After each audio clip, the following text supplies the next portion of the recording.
देखिए आज का जो आपका टॉपिक है वो है इंटेरोगेटिव सेंटेंसेस। सबसे पहले आप लोग ये समझिए कि इंटेरोगेटिव सेंटेंसेस क्या होते हैं, इंटेरोगेटिव सेंटेंसेस कितने टाइप्स के होते हैं। तो ऐसे सेंटेंसेस जो आपको किसी भी इंसिडेंट, किसी भी ऑब्जेक्ट के बारे में इंक्वायरी करते हैं, पूछते हैं, वो क्या कहलाते हैं? इंटेरोगेटिव सेंटेंस कहलाते हैं। अब इंटेरोगेटिव सेंटेंस को कितने टाइप्स में डिवाइड किया जाता है? तो हमारा जो इंटेरोगेटिव सेंटेंस होता है उसे हम कितने टाइप्स में डिवाइड कर देते हैं? 2 में। First one is known as SNO type, second one is known as WH और SW type. It means this sentence starts with helping verb and this sentence starts with question word. Clear? So first of all we will study about SNO type interrogative sentences.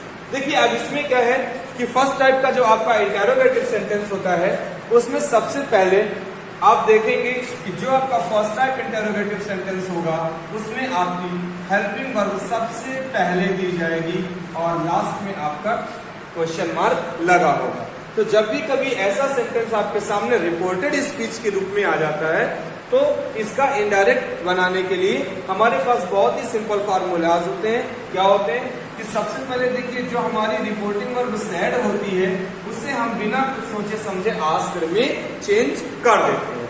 After that क्या है, यदि मान लेते हैं अभी आपने कह दिया कि सर रिपोर्टिंग वर्ब सैड को तो आस्क्ड में तब चेंज करेंगे जब रिपोर्टिंग वर्ब का कोई ऑब्जेक्ट होगा।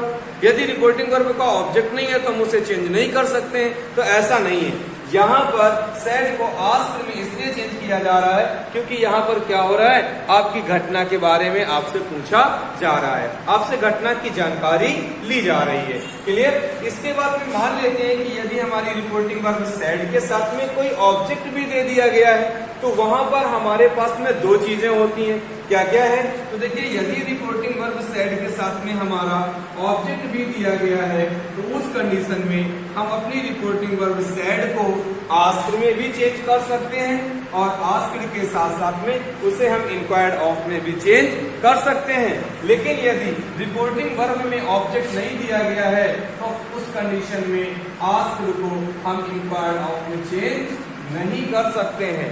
क्लियर हो गया? अब देखिए इसके बाद में अभी तक पॉजिटिव सेंटेंस में, अफर्मेटिव में, नेगेटिव सेंटेंसेस में हम क्या करते थे, कॉमा और इन्वर्टेड कॉमा को रिमूव करके उनके प्लेस पर क्या यूज करते थे, दैट यूज करते थे। लेकिन अब हमें क्या करना है, कॉमास और इन्वर्टेड कॉमास को रिमूव करने के बाद में दैट का यूज नहीं करना है। दैट के प्लेस पर क्या यूज करना है, इफ को यूज करना है या वेदर को यूज करना है। अब एक क्वेश्चन स्टूडेंट्स यहाँ से एक और बनता है कि मान लेते हैं कि यदि हमारा क्वेश्चन आ गया कि कहां पर इफ का यूज करेंगे और कहां पर वेदर का यूज करेंगे। तो देखिए जहां पर कॉमन थिंग्स आएंगी, कॉमन क्वेश्चंस आएंगे वहां पर हम इफ का यूज करते हैं। लेकिन जहां पर भी कहीं रिपोर्टिंग वर्ब के सब्जेक्ट और ऑब्जेक्ट के बीच में चॉइस की बात आती है तो वहां पर हम क्या करेंगे, लाइकिंग की बात आती है, चॉइस की बात आती है तो रिपोर्टिंग वर्ब के साथ में जो हमारा कंजक्शन जोड़ा जाता है वो क्या जोड़ा जाएगा, वहां पर वेदर जोड़ा जाएगा, इफ को जोड़ा नहीं जाएगा। ऐसा नहीं है कि इफ को जोड़ नहीं सकते हैं, बट वेदर को जोड़ना बेटर होता है इफ की प्लेस पर। क्लियर? इसके बाद में देखिए एक सेंटेंस मैं आपको एग्जांपल के रूप में बताता हूं। The teacher said to Mukesh comma inverted comma will you solve this question. तो आप देखिए यहाँ पर द टीचर सब्जेक्ट है आपका, सेड टू को हमने आस्क्ड में चेंज कर दिया। यहाँ पर अगर हम चाहते तो आस्क्ड की प्लेस पर हम इंक्वायर्ड ऑफ भी राइट कर सकते हैं। तो द टीचर आस्क्ड या इंक्वायर्ड ऑफ। इसके बाद में हमने क्या किया, मुकेश। अब ये हमारा कॉमन सेंटेंस है इसलिए हमने क्या किया, यहाँ पर इफ लगाया और इफ के बाद में जो भी हमारा सेंटेंस होगा वो कैसा होगा, सिंपल में चेंज हो जाता है, यानी कि वो असर्टिव में चेंज हो जाता है। तो असर्टिव में देखिए सब्जेक्ट सबसे पहले आता है कि नहीं आता, तो असर्टिव में सब्जेक्ट सबसे पहले आएगा। तो ये है आपका सेकेंड पर्सन, तो ये किसके अकॉर्डिंग चेंज होता है, ये हमने आपको बताया था कि जो सेकेंड पर्सन होता है रिपोर्टेड स्पीच में वो रिपोर्टिंग वर्ब के ऑब्जेक्ट के अकॉर्डिंग चेंज होता है। यहाँ पर आपका ऑब्जेक्ट क्या है, मुकेश है, तो मुकेश के अकॉर्डिंग क्या करेंगे हम, मुकेश हमारा मेल क्लास है तो मेल क्लास के लिए जो प्रोनाउन यूज किया जाता है वो सब्जेक्टिव रूप में ही यूज होता है, तो हमने इसे कर दिया ही। इसके बाद में एक रूल आपने और पढ़ा कि यदि हमारी रिपोर्टिंग वर्ब पास्ट टेंस में होती है तो रिपोर्टेड स्पीच का टेंस भी पास्ट फॉर्म में चेंज हो जाता है। तो हमने यहाँ पर क्या किया, विल को वुड में चेंज कर दिया।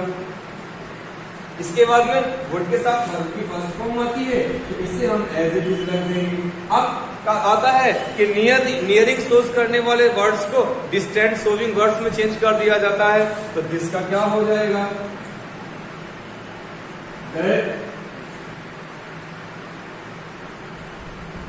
क्वेश्चन हो जाएगा। यानी कि अब क्या बना, the teacher said to Mukesh will you solve this question. तो इसका जब हम इनडायरेक्ट बनाएंगे तो the teacher asked otherwise inquired of Mukesh if he would solve that question. समझ आया या नहीं आया? चलिए एक दो एग्जांपल्स और देखते हैं, इसके बाद एक नया रूल और पढ़ते हैं।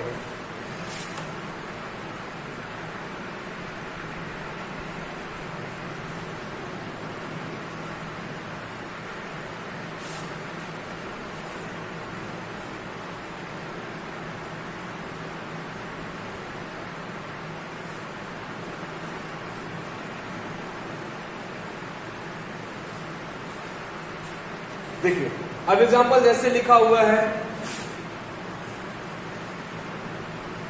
अनुज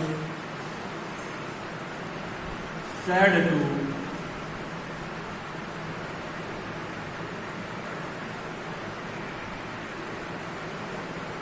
अभिनव, कॉमा इन्वर्टेड कॉमा, अनुज ने अभिनव से कहा आर यू गोइंग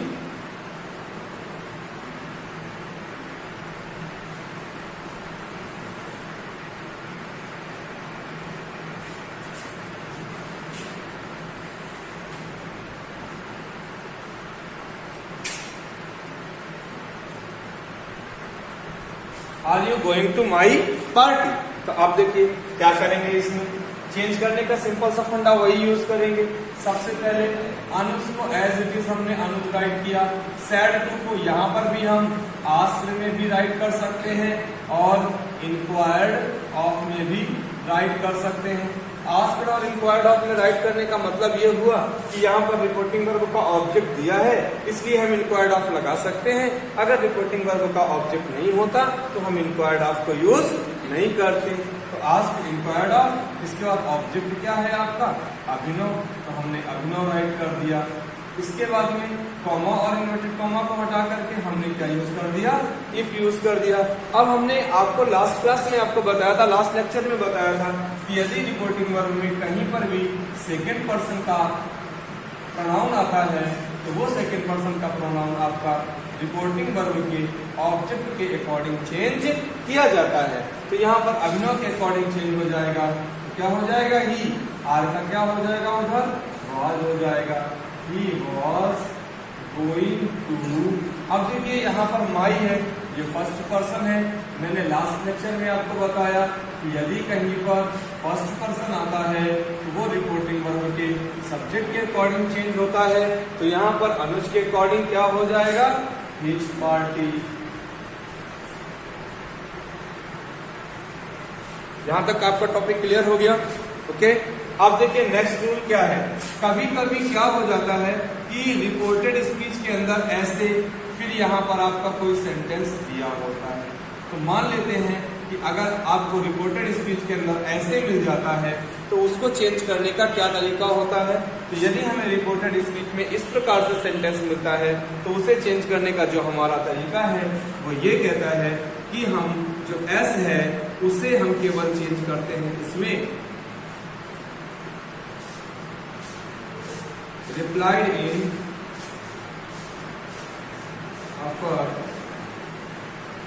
मेबी, और मान लेते हैं कि यदि यहीं पर नो आ जाता तो उसे हम किस में चेंज करेंगे, तो उसे हम replied in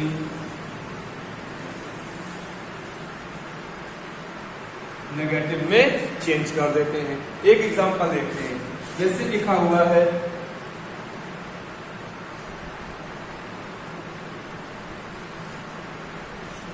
Ajay said to me, comma inverted comma,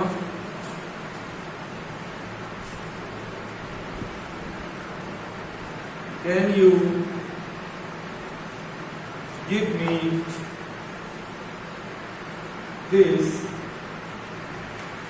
book.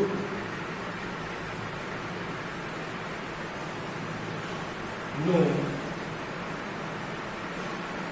Said I. ऐसे दिया हुआ है आपका सेंटेंस। तो आप देखिए इसको चेंज करने का तरीका क्या है। थोड़ी देर के लिए हम अपने इस सेंटेंस को भूल जाते हैं कि यहाँ पर हमारे पास में डायरेक्ट का एक स्पीच भी दिया गया है। थोड़ी देर के लिए हम इसे भूल जाएंगे और केवल इतने को चेंज करेंगे। तो क्या बनेगा, अजय आस्क्ड मी इफ। अब यहाँ पर यू किसके अकॉर्डिंग चेंज होगा, मी के अकॉर्डिंग। तो क्या हो जाएगा, आई। कैन का क्या हो जाएगा, कुड। गिव यदि मी है ये किसके अकॉर्डिंग चेंज होगा, अजय के अकॉर्डिंग चेंज होगा। तो क्या हो जाएगा, हिम। दिस का क्या हो जाएगा, दैट हो जाएगा। और यहाँ पर बुक का एज इट इज बुक हो जाएगा। यहाँ तक आपको समझ में आया।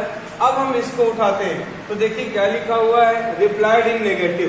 तो इसका मतलब क्या हो गया, रिप्लाइड इन नेगेटिव। तो सेड जो होता है तो सेड क्या होगा, क्वेश्चन का जब आंसर दिया जाएगा तो आंसर को रिप्लाई बोलते हैं। तो क्या हो जाएगा, आई रिप्लाइड इन नेगेटिव। क्या हो जाएगा, आई रिप्लाइड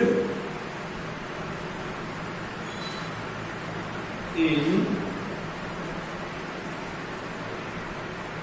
नेगेटिव। उम्मीद करते हैं यहां तक आपको समझ में आया होगा। अब देखिए क्या है, जहां पर आपका सेंटेंस दिया गया है, Alok said to Abhinav, will you help me in future. Abhinav said yes. यानी कि आलोक ने अभिनव से कहा, क्या तुम भविष्य में मेरी हेल्प करोगे। अभिनव ने कहा हाँ। अब इसे हमें अपनी भाषा में बताना है, अपनी लैंग्वेज में एक्सप्लेन करना है, तभी तो ये इनडायरेक्ट बना। तो क्या हो जाएगा, आलोक सेड टू को आस्क में चेंज कर दिया, अभिनव को एज इट इज राइट कर दिया। इसके बाद में जो हमारा कॉमा, इन्वर्टेड कॉमा था उसे रिमूव करके वहां पर इफ राइट कर दिया। फिर सेंटेंस को हमें असर्टिव में चेंज करना है। तो असर्टिव में सबसे पहले सब्जेक्ट यू अभिनव के अकॉर्डिंग चेंज होगा तो ही हो गया। विल को वुड कर देंगे, वुड के साथ वर्ब की फर्स्ट फॉर्म आती है तो हेल्प हो गया। मी फर्स्ट पर्सन प्रोनाउन है, ये सब्जेक्ट के अकॉर्डिंग चेंज होगा तो आलोक के अकॉर्डिंग क्या हो जाएगा, हिम हो जाएगा। इन फ्यूचर को एज इट इज राइट कर दिया जाएगा। Then we have sentence type number 2, Abhinav said yes. तो इसे कैसे चेंज करेंगे, मैंने अभी आपको थोड़ी देर पहले बताया कि यदि कहीं पर एस लगा है तो उसे किसमें चेंज कर दिया जाता है, रिप्लाइड इन अफर्मेटिव में। तो अभिनव रिप्लाइड इन अफर्मेटिव हो गया। यहां तक समझ में आया कि नहीं आया। अब देखिए स्टूडेंट्स, इसके बाद में यहां से आपके फर्स्ट टाइप इंटरोगेटिव के फार्मूलाज जो होते हैं वो फिनिश हो जाते हैं। अब यहां से हम क्या करेंगे, सेकेंड टाइप इंटरोगेटिव पढ़ते हैं। सेकेंड टाइप का मतलब होता है WH और HW टाइप। तो देखिए सेकेंड टाइप को पढ़ने का तरीका क्या है।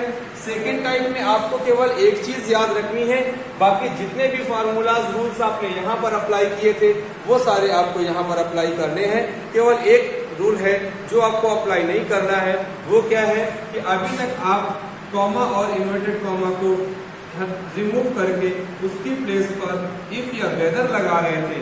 अब आपको क्या करना है कि इफ या वेदर के प्लेस पर वही क्वेश्चन वर्ड पुट कर देना है जो क्वेश्चन वर्ड आपका रिपोर्टेड स्पीच से स्टार्ट होता है।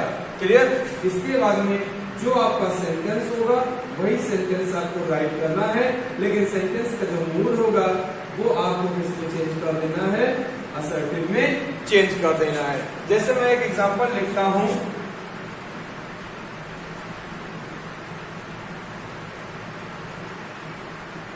The pilot said to the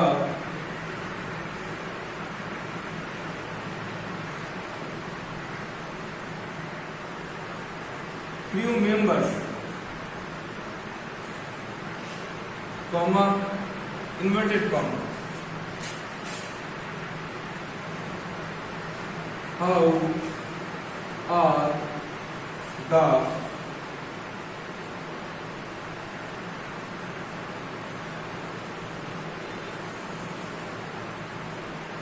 passengers. The pilot said to the crew members, how are the passengers? तो देखिए अभी तक आपने उधर सेंटेंसेस में देखा था कि जो आपका सेंटेंस स्टार्ट होता था वो हेल्पिंग वर्ब से स्टार्ट होता था। यहाँ पर आपने देखा कि जो आपका सेंटेंस है वो एक क्वेश्चन वर्ड से स्टार्ट हो रहा है। तो इसको चेंज करने के लिए नरेशन में क्या है, वही फंडा हम अपनाते हैं। क्या? द पायलट सेड टू को आस्क्ड में चेंज कर देंगे। द क्रू मेंबर्स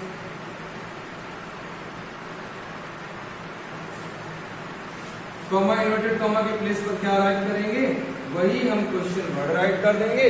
तो हमने हाउ राइट कर दिया। इसके बाद में सबसे पहले सब्जेक्ट आता है तो हमने भी सब्जेक्ट यानी कि पैसेंजर्स राइट कर दिया। अब इसके बाद रिपोर्टिंग वर्ब हमारी पास्ट में थी तो रिपोर्टेड स्पीच हमारा किस में चेंज हो जाएगा, पास्ट फॉर्म में चेंज हो जाएगा। तो क्या हो जाएगा, आर का वर्ब हो जाएगा। आ गया समझ में? और बता दो एग्जांपल्स, देखिए 2-4 एग्जांपल्स। आप देखिए आपका जो सेंटेंस है वो राइट है। The teacher said to the students why have you not speak the truth. तो अब इसे कैसे चेंज करेंगे, तो इसे चेंज करने का तरीका वही है कि सबसे पहले हमने रिपोर्टिंग पार्ट को चेंज किया। तो सेड टू को आस्क्ड में चेंज कर दिया। तो the teacher asked the students. इसके बाद अब हमें कॉमा और इन्वर्टेड कॉमा को रिमूव करना है।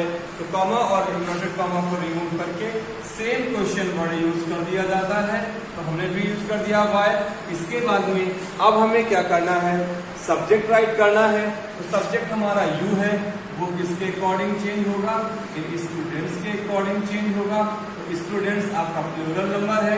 तो लास्ट दिन मैंने बताया था कि यदि थर्ड पर्सन का कोई प्लूरल आ जाता है तो उसके लिए हमें क्या अप्लाई करना होता है, दे अप्लाई करना होता है।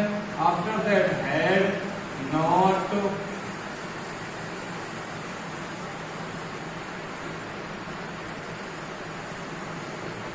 Spoken the